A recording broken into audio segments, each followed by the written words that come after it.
Hello everyone, আজ আবার একটি নতুন রান্না নিয়ে তোমাদের সামনে হাজির হয়ে গেছি। আজ নিয়ে এসেছি লাউ চিংড়ি।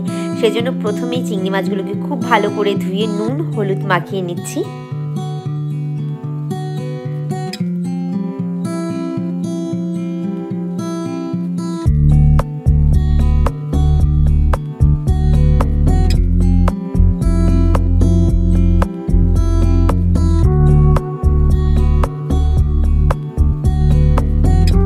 ফোড়নে দিয়ে দিচ্ছি জিরে, শুকনো লঙ্কা, তেজপাতা,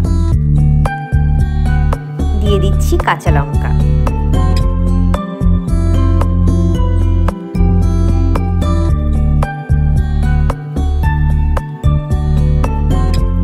এরপর দিয়ে দিয়েছি নুন, হলুদ গুঁড়ো, জিরে গুঁড়ো।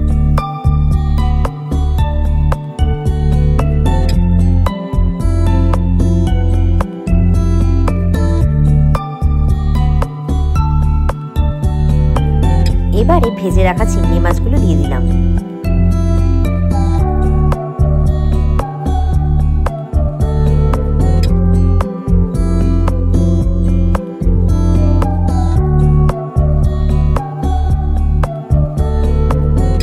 রেডি হয়ে গেছে আমাদের লাউ চিংড়ি। খুব সিম্পল ভাবে তৈরি করা হয়েছে, খুব ভালো হয়েছিল খেতে। তোমাদের ভিডিওটা কেমন লাগলো অবশ্যই কিন্তু জানিও।